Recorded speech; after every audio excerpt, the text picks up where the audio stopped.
What is up guys, my name is Jack Gardiner and welcome to today's lesson, which is all about Little Wing. Before we go into it though, I just want to wish you guys all the best. I know this is a pretty crazy time.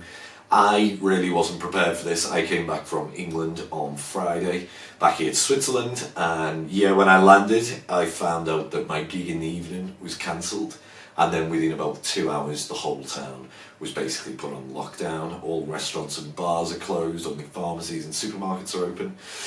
Yeah, it's kind of scary in the sense that all of my gigs now and tours are being cancelled or postponed till at least the end of August, which is insane. I know so many musicians out there are in the same boat.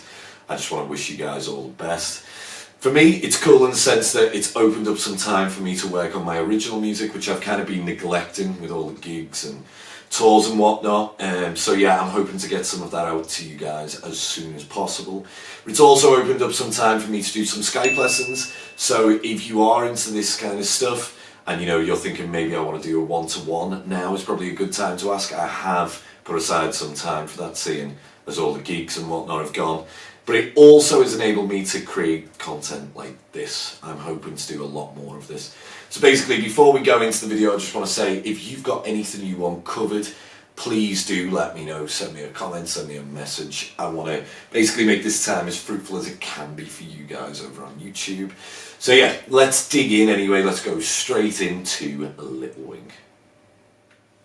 So the way in which I approach this tune then comes from the influence of Eric Gales. Now, if you're not familiar with Eric Gales, please go and check him out. I'll leave the link in the description here of the version of Little Wing which he plays. I remember watching this and nearly crying. I mean, this guy is something else. But I think what's special about Eric is that he's got all of these super cool blues lines, these Eric Johnson style licks, you know, very much in his own voice. But he's got a lot of this kind of church swagger about his playing, you know. A load of it is the gospel chops. So he's using his knowledge of harmony, which is kind of more advanced than a lot of people may give him credit for. I mean, we're going to break this down chord by chord, and hopefully you can see what I mean by this, but there are some really cool, almost like reharm techniques going on here. So yeah, let's dig into the first chord shape then. It is worth me noting that this tune is in the key of G major or E minor, and I may refer to the number system throughout this. If you're not familiar with that, please go and check what that is. It's really useful as a musician. But yeah, let's dig straight in. So our first chord is going to be an E minor 7 or chord 6, and I'm going to play it just up at the 12th fret here. Now, to lead into chord 1, the G major, I'm basically going to use this shape. So all that is a D over F sharp. So D major chord with an F sharp root, or you can think of this as a first inversion of a D major chord. It's pretty common. I mean, if you know the Ed Sheeran tune, Thinking Out Loud, it's used in that. It's just a common passing chord. It works really well when you're moving a semitone up to a major chord. So this is exactly what we're doing. We're moving between F sharp to G major, which is chord 1. Note that I am using hybrid picking all the way through this. If you're not familiar with that, then I'd suggest going and looking at some techniques. Maybe that's a lesson that we can cover in the future. But yeah, I'm using it throughout. I know Eric Gales does the same. From here then, basically, after this G major chord, we are going to use like a G sus4 idea. So I'm taking this G triad, and I'm hammering on with the little finger to get the sus4.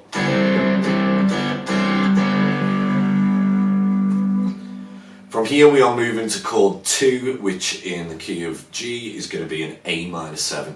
But I'm going to play almost like an A minor 11 chord with some extra notes added in, like the 9th, so I get something like this. It's a really cool chord. From here though, what you can do is walk up, because in the original it essentially just goes A minor 7 back to E minor 7. What we can do, and this is an idea I borrowed from Eric Gales, is walk up through a number of different chords to get there. So we're going to go A minor 11,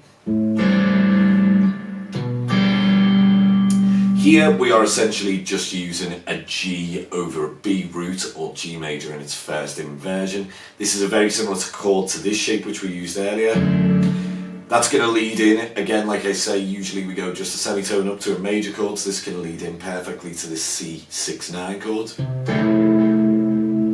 Finally, before we get to that E minor 7, we're going to use a passing diminished chord on that E flat to get us nicely chromatically to E minor 7. It works really well as a passing chord. The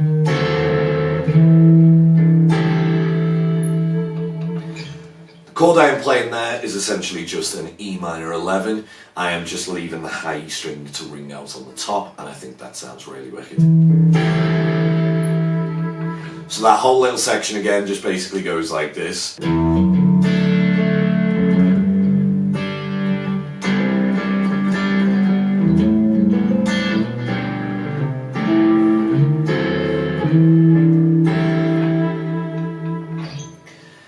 So after we played this E minor 11, we're basically going to use a pentatonic idea.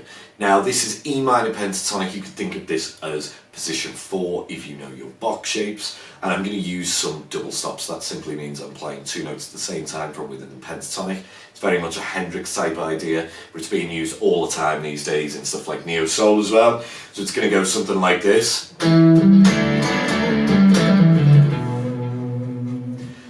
Maybe even like this you could do it. From here I'm going to move into chord 3 then, which is going to be a B minor 7. I'm actually going to play a B minor 9 idea, which will be like this.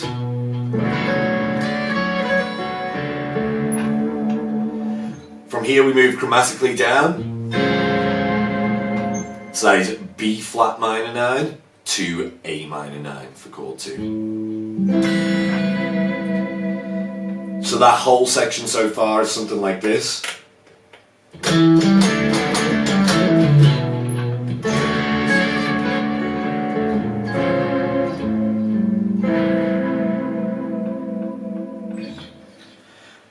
From here, I'm just going to play a C69 chord, so this is chord 4. It sounds wicked. But at the top, I am going to use some double stops on the high E and B string, leading us nicely back to chord 1, except we're going to do something different this time. So, we're going to get...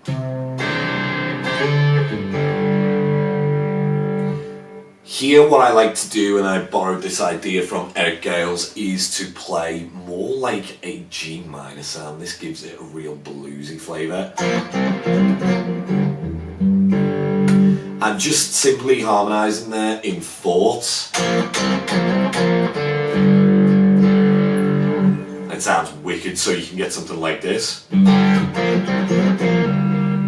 This leads perfectly into the flat 7 chord this time. Usually we'd think in G it would be an F sharp major.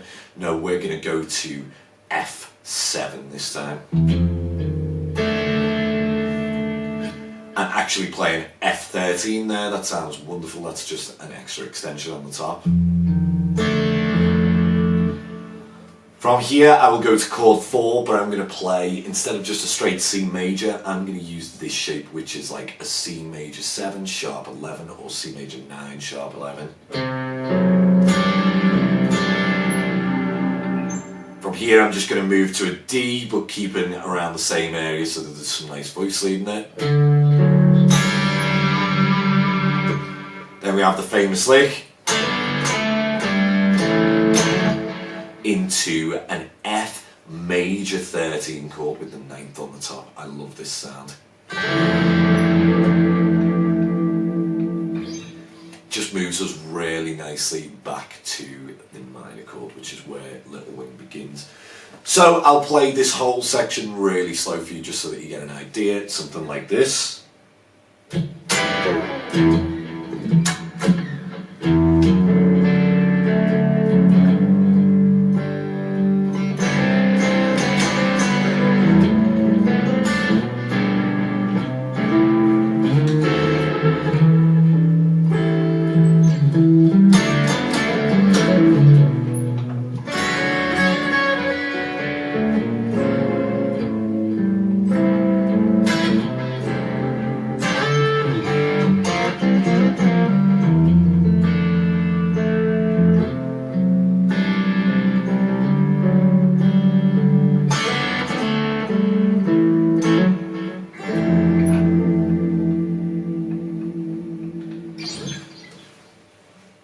think that sounds really cool just by using a bit of harmony basically, and some extensions, some colours, and a few extra chords, passing chords thrown in.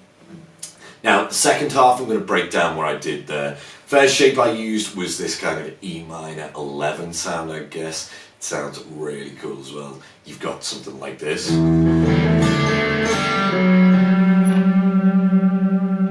I love that shape, it just sounds wicked.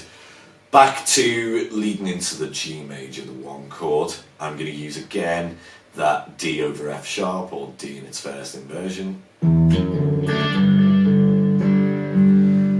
Now this time I'm going to play a line, so I'm going to use this for our single line bit. So there I'm kind of implying that there is a chord in between chord 1 and chord 2, or G major and A minor 7. I'm implying that there is a pass and diminished chord there. If you think back, we used that before when we walked up. In the earlier section, it's the same thing. I'm just playing a line, and I've seen Eric Gales do this loads. I think it sounds wicked. From there, I think I was just walking up kind of like an A minor 7 idea through a few octaves. Now to get to E minor 7 or chord 6, I am literally just going to play a pass and diminished again, so this E flat diminished. Back to that gorgeous E minor 11 chord. So again, let's just play that whole section, so it's going to be like this.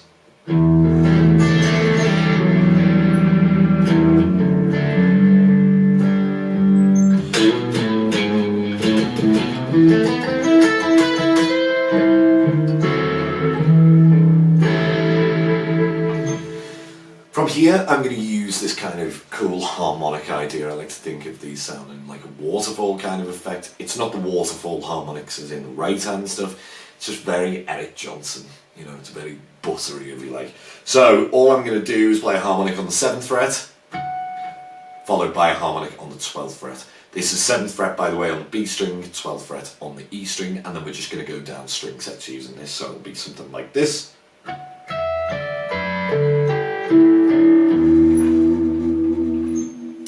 This leads us perfectly into that B minor 7 or 9 sound, if you like.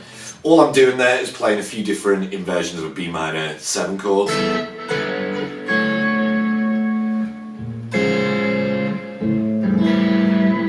That was just B flat minor 9,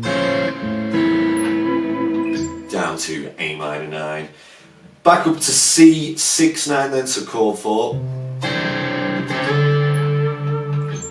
This time, when I go back to chord 1, I am just going to play a really easy G6-9 chord. Leading into F, I guess this will be like an F7 or an F13 chord. And again, C major 9, sharp 11. That leads perfectly into that D.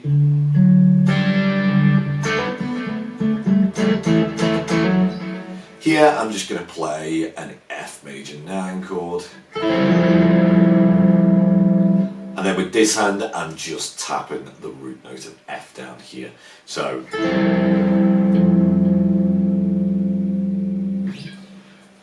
this whole section slow then should sound like this.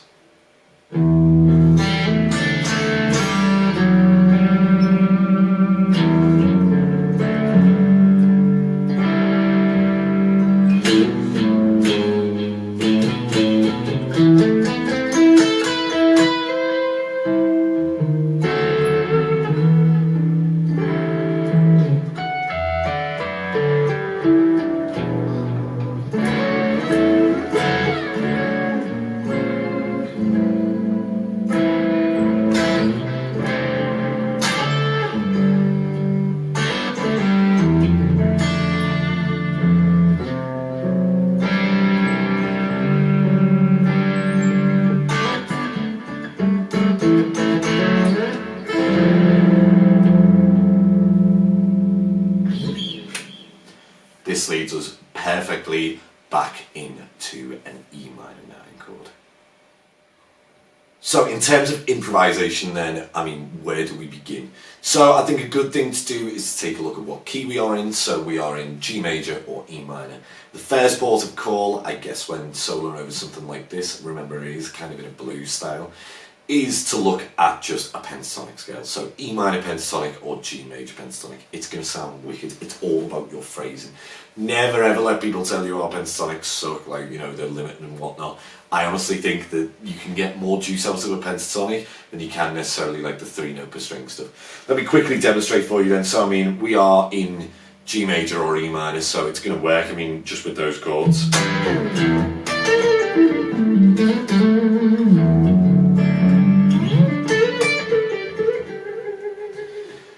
So that was like chord 6 to chord 1. Obviously we move from there to chord 2, which is going to be an A minor 7.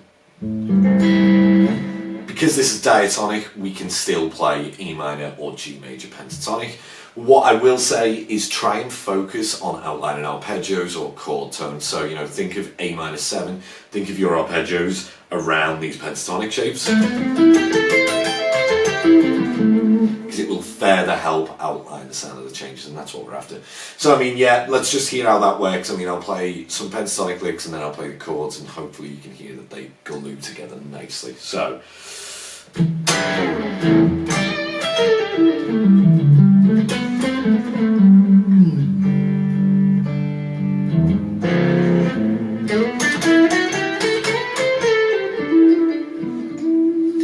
now this is where we can do something really cool. Remember we were talking about before with our comp, we can put in like a pass and diminished chord, like an E flat pass and diminished.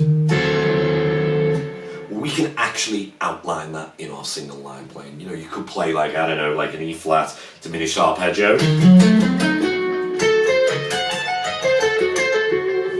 You know, some variation of that. Leading back into E minor 7 or E minor 11, whatever you really want there. But yeah, that's going to work really nicely. I mean, hopefully you can hear those changes without the chords being there. Let me try it. So I could go from the top.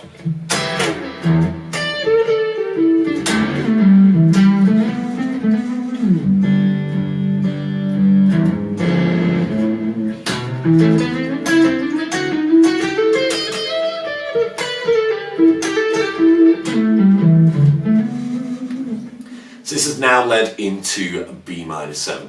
So I mean, you could do something like a B minor 7 arpeggio. The beauty here is that you have this like chromatic movement down. So you know, in the chords it's going. So a cool little trick you can do is you could take whatever thing you are playing and just simply play it chromatically down. So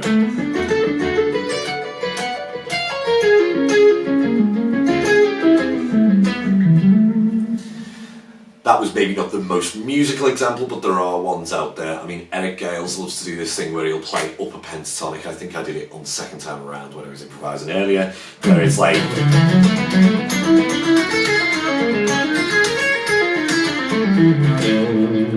It sounds really wicked, it sounds cool and outside, you know, you've got all that tension and then release when you move between that B minor 7 right the way down to the A minor 7. From there, I mean, we can just move back to pentatonic land if we want, when it comes to over that C chord, because technically that is diatonic, that is chord 4 in G. But now when we go to this G, what I like to do here, because this G moves to an F, which is technically the flat 7, I like to play some kind of like blues ideas, so I'll actually play maybe like a G minor pentatonic. That seems to sound cool.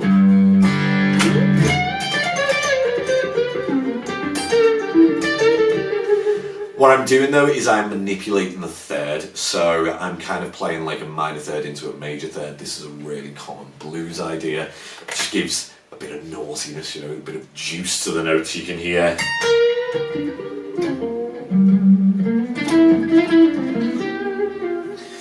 Because that leads into an F7, so we would technically play like, if we wanted to be like theoretically correct, that would be like G mixolydian over that part. But from there, I mean, we can go back to G major pentatonic or E minor pentatonic, or you can think of your arpeggios, because we're going to play C major 9 sharp 11. So all to a D.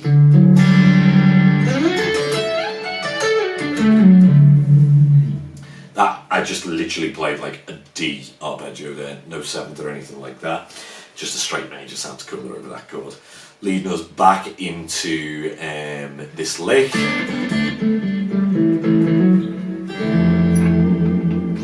Now over this F chord, I could play some kind of F major 7 ideas.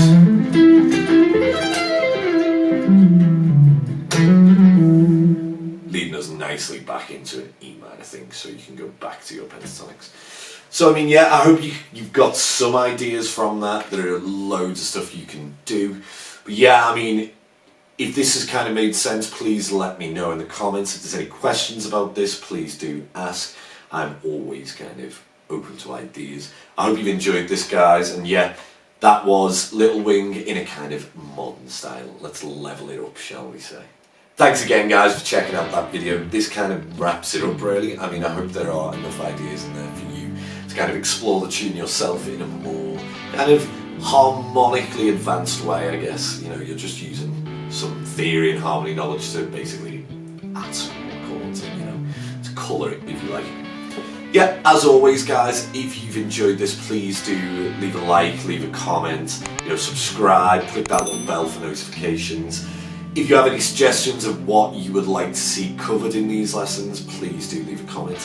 If you'd like Skype lessons, please do shoot me an email or head over to my website if you are interested in downloadable, you know, like PDF packages, you know, video lesson packages. They're all over there. Thanks again, guys. You've been awesome. Stay safe out there. Cheers.